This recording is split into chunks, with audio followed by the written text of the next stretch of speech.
Hello everyone, welcome back to my channel learn with Rashmi. आज इस video में हम अकाउंटिंग इक्वेशन क्लास 11th की बात करेंगे। तो मैं इसे थोड़ा सा TLM की हेल्प से आपको समझाने की कोशिश करूंगी कि कैसे ट्रांजेक्शन्स का इफेक्ट एसेट एंड लायबिलिटीज या कैपिटल पर पड़ता है। ठीक है, तो ये हम मान लेते हैं, ये है हमारे गोपी अपना बिजनेस शुरू कर रहे हैं।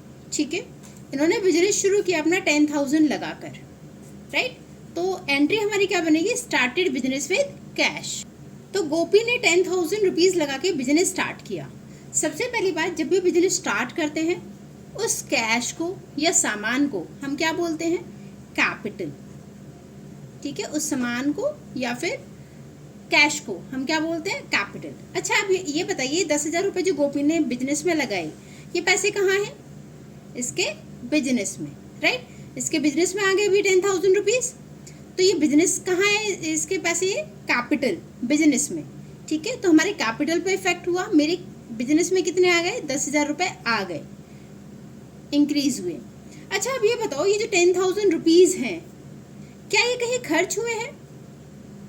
क्या इन पैसों से फ्यूचर बेनिफिट नहीं ले सकता? फ्यूचर में जो भी सामान खरीदना होगा या जो भी यूज करना होगा वो कहाँ से लेगा? इन्हीं 10,000 से ना। और ये क्या था? इसका कैश। तो कहीं ना कहीं इसके एसेट पर इफेक्ट पड़ा। तो कैश क्या है? हमारा एसेट। इसके हाथ में कितने पैसे हैं अभी? 10,000। किसकी फॉर्म में? कैपिटल की फॉर्म में। तो इसका इफेक्ट क्या आया कि कैश में भी इंक्रीज हुआ और कैपिटल में भी, राइट।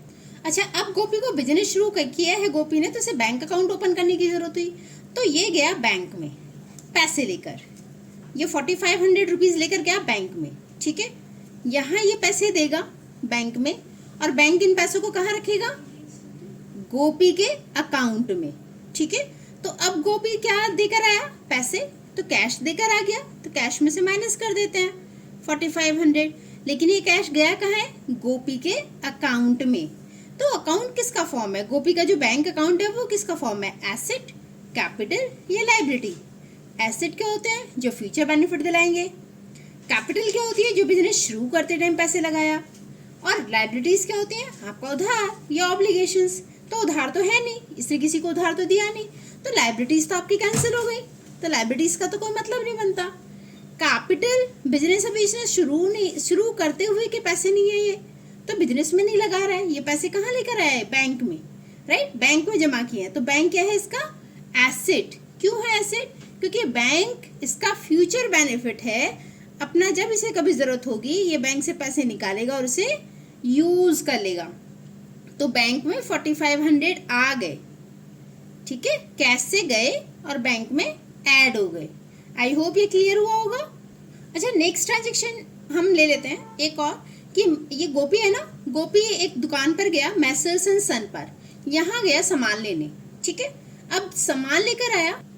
अब गोपी ने क्या किया? ये सामान रख लिया इसमें। ठीक है, गोपी के पास सामान आ गया, स्टॉक आ गया, सामान खरीदा।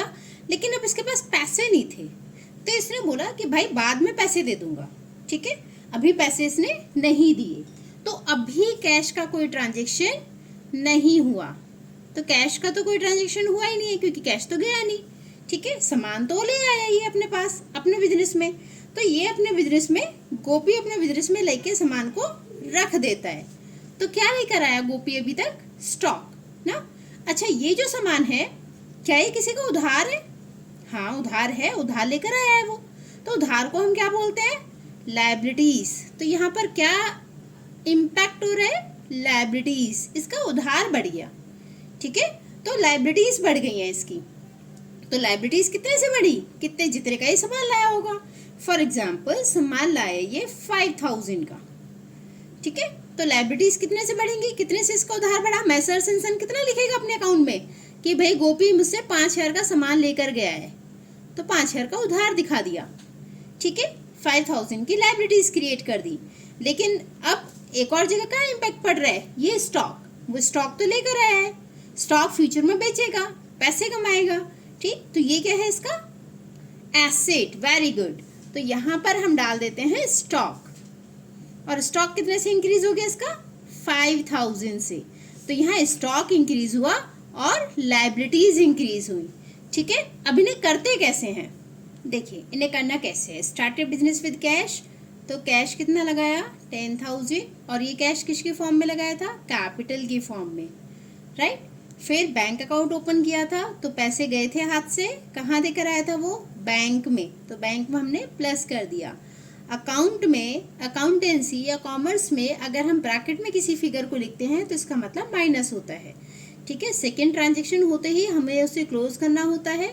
हर ट्रांजेक्शन के बाद हम उसे क्लोज करते हैं और उसे सॉल्व करते हैं। तो यहाँ से देखिए 500, 5000, 5500, 4500 का मेरे पास बैंक अकाउंट में बैलेंस है, गोपी के पास मतलब, और 10,000 की कैपिटल है। इसे हम बोलते हैं न्यू इक्वेशन, तो न्यू इक्वेशन। नेक्स्ट, सामान खरीदा था उधार, तो स्टॉक आया था, कितना आया था उसी के नीचे लिखेंगे 5000 का स्टॉक आया और 5000 के क्रेडिटर्स मतलब लायबिलिटीज बढ़ गई। ठीक है, सॉल्व कर लेते हैं फिर से। 5500 कैश बचा है, 4500 मेरे बैंक में पैसे हैं मतलब गोपी के, 5000 का स्टॉक आ गया, 5000 का उधार भी आ गया, और 10,000 की कैपिटल है। ये तरीका होता है क्वेश्चन को करने का। ठीक है, अब ऐसी कुछ और एग्जांपल्स ले लेते हैं। अब गोपी अपने बिजनेस में बैठा हुआ था, अपने फॉर्म में बैठा हुआ था अपनी कंपनी में। अब इसने देखा कि सामने MBA चाउमीन वाला खड़ा है, तो अब चाउमीन वाले को देखकर इसे भूख लग गई, तो अब ये गया चाउमीन वाले के पास। तो अब ये 100 रुपीज लेके गया चाउमीन वाले के पास कि भैया चाउमीन दे दो, पैसे देकर आया। ठीक है, इसे इसने पैसे दे दिए 100 रुपए। हाँ, आपकी तरह नहीं बिना पैसे दिए खा के आ जाएंगे, भाग कर आ जाएंगे ना, इसने पैसे दिए, तो 100 रुपीज दिए चाउमीन वाले को, राइट। अच्छा, अब इसने जो चाउमीन खाई, इससे क्या इसकी कंपनी के अंदर कुछ आया, नहीं, ऑब्वियसली नहीं। चाउमीन आई, लेकिन चाउमीन इसकी कंपनी का बिजनेस तो नहीं था ना। चाउमीन कहाँ गई, वो तो इसके टम्मी में गई है ना, उसका तो कंपनी में कोई फायदा नहीं हुआ। तो इसके हाथ से क्या गया अभी, कैश, बदले में कुछ नहीं आया। तो ये कैश कहाँ से निकाला इसने, यहाँ के लॉकर से, राइट, इधर के लॉकर से वो 100 रुपीज निकाले। तो इसकी जो कैपिटल रखी हुई थी, अब तक कितनी कैपिटल थी इसके पास, 10,000 की, उसमें से इसने 100 रुपए निकाल के किसको दे दिए, चाउमीन वाले को। तो इसकी कैपिटल कम हो गई, राइट, इसकी कैपिटल कम हुई। तो हम यहाँ ट्रांजेक्शन लिख लेते, तो यहाँ मैंने ट्रांजेक्शन लिख ली, withdrawn for personal use 100 rupees. 100 rupees यहाँ से लेकर गया, राइट, तो इसकी कैपिटल 100 रुपीज से कम हो गई, यहाँ माइनस कर देते हैं, राइट। अब ये क्योंकि 100 रुपए कैसे लेके गया है, कैश के फॉर्म में, तो कैश में से भी ये कम हो गए आपके 100 रुपीज। अब इसे हम फिर से सॉल्व करेंगे। 5500 थे इसके हाथ में, 100 रुपीज चले गए, कितने बचे 5400। 4500 इसके बैंक में पैसे हैं, पेटीएम तो किया नहीं, तो बैंक में एज इट इज है। 5000 का इसका स्टॉक है जो अभी तक इसने बेचा नहीं है। 5000 का इसका उधार है, वो इसने पे नहीं किया, लेकिन कैपिटल 10,000 से 100 रुपीज कम हो गई, तो कितनी बचेगी 9,900। ये इसकी कैपिटल हुई। ठीक है, अब गोपी को लगा यार 100 रुपए का नुकसान हो गया, पापा ना मारे, तो स्टॉक को बेच देते हैं। स्टॉक कितने का था इसके पास, 5,000 का। अब इसने ये स्टॉक, तो ये 5,000 के स्टॉक को इसने 8,000 में बेच दिया पप्पू को। ठीक है, इसको सेल कर दिया, और पप्पू भी बड़ा खुश, 8,000 में लेकर स्टॉक। ठीक है, अब यहाँ मुझे बताओ कि इसने 5,000 का स्टॉक था, 8,000 में सेल किया, इसे प्रॉफिट हुआ है लॉस? हाँ, इतना तो आप लोगों को आता है, क्या हुआ, प्रॉफिट। कितने का प्रॉफिट हो गया, तो इसने प्रॉफिट कमाया यहाँ पर 3,000 का। ये 3,000 कैसे क्या हो गया, प्रॉफिट। पप्पू को नहीं, किसको ये प्रॉफिट, गोपी को। तो गोपी को ये फायदा हुआ 3,000 का, राइट। तो ये प्रॉफिट कहाँ जाएगा, जहां इसने पैसे निकाले थे, 100 रुपए निकाले थे ना यहाँ से, तो 10,000 में ही जाके प्रॉफिट प्लस हो गया, तो इसकी कैपिटल बढ़ गई। कितने से बढ़ गई, 3,000 से। अब इसने 3,000 का फायदा करा दिया, पापा खुश। ठीक है, लेकिन बदले में क्या गया था, इसका स्टॉक इसके पास चला गया, राइट। कितने में चला गया, 8,000 में, तो 8,000 रुपए भी दे गए। जब इसने इससे सामान खरीदा है, इसको सेल किया है अपना स्टॉक 8,000 में, तो ये कितने पैसे दे देगा इसको, ये इसको 8,000 रुपीज इसको दे दिए, गोपी के पास आ गए 8,000 रुपीज। तो 8,000 रुपीज आ गए गोपी के पास, ठीक है, प्लस हो गए। लेकिन ये जो स्टॉक था ये किसके पास है अब? पप्पू के पास। तो स्टॉक तो इसका चला गया। कितने का था स्टॉक? 5,000 वाला, है ना। ये 5,000 वाला स्टॉक था जो उसने इसको बेचा 8,000 में। पैसे कितने आए इसके पास? 8,000, क्योंकि 8,000 में सेल किया है तो 8,000 रुपये आए। स्टॉक कितने का था? 5,000 वाला जो इसने इसको बेचा, 5,000 वाला। 3,000 प्रॉफिट कमाया, वो इससे क्या हुआ? इसकी जो कैपिटल थी बिजनेस में 3,000 रुपए से और बढ़ गई, राइट। फिर से इसे सॉल्व कर लेते हैं। 5,400 पहले से कैश था, 8,000 और आ गया, कितना हो गया? 13,400। बैंक में कितने इसके पैसे? 4,500। स्टॉक क्या है इसके पास? 0, नील, ठीक है। इसे आप नील लिख सकते हैं, इसे आप 0 लिख सकते हैं, कुछ भी लिख सकते हैं। यहाँ से 5,000 किसकी अभी उधार है, लाइबिलिटीज है, लेकिन कैपिटल कितनी हो गई इस बार? 12,900। तो इस तरीके से हम अपने अकाउंटिंग इक्वेशंस के क्वेश्चंस को सॉल्व करते हैं।